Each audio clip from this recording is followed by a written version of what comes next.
today's class, we would be talking about capitalist democracy.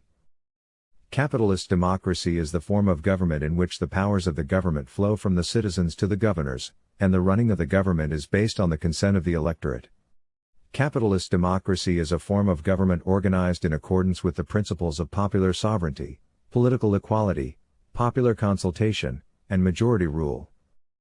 Major features of capitalist democracy. Periodic elections. Elections are expected to be held periodically and made open, free, and fair. They must be open to all eligible candidates. Popular sovereignty.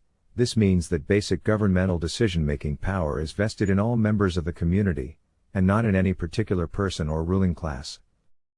Political equity. This means that each member of the community or the state has the same opportunity as every other person to participate in the nation's political decision-making process. Popular consultation. Leaders should implement only popularly accepted policies and not selfish wishes. That is, the government should seek and get what public policies the people would like to be adopted and adapted. Freedom of association and groups. There must be the existence of more than one political party in a democratic setting within which alternative views can be promoted, and choices made available for the electorate to pick from during elections. Respect for the rule of law. It is expected that everybody in the state must be equal before the laws of the land. That is, all recognized human rights must be put under the same law and under the same constitution and also respected by the people and the government. Factors that impede the survival of democracy in less developed states. Some factors have been seen to be affecting the smooth running of democracy. They are: high level of illiteracy. This means that the majority of the people are ignorant of what role they should play and also the roles the government should play in the running of the government and how to influence government decisions. High level of poverty. Democracy demands a high level of economic independence on the part of the people. Poverty breeds election rigging, buying of votes, and people accepting to serve as thugs during election periods to molest political opponents. Military dictatorship.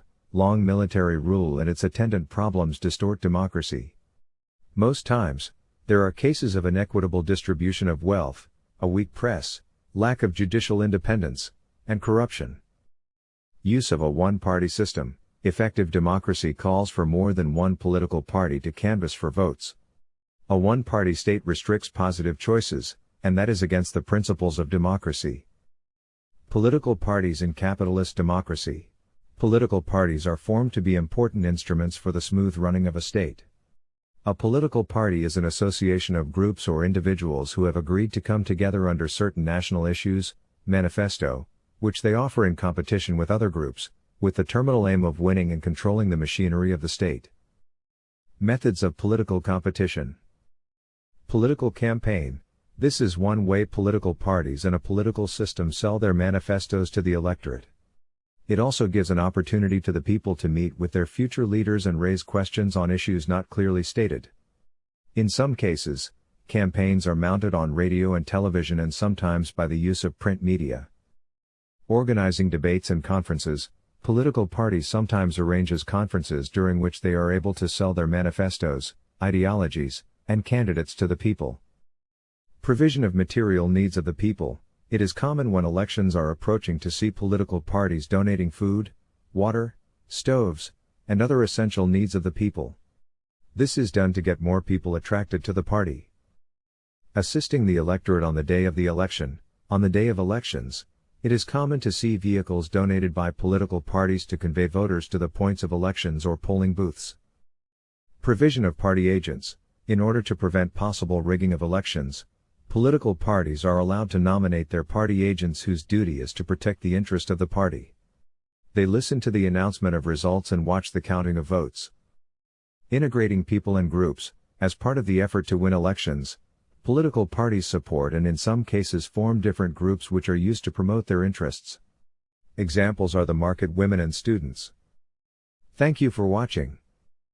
See you next video.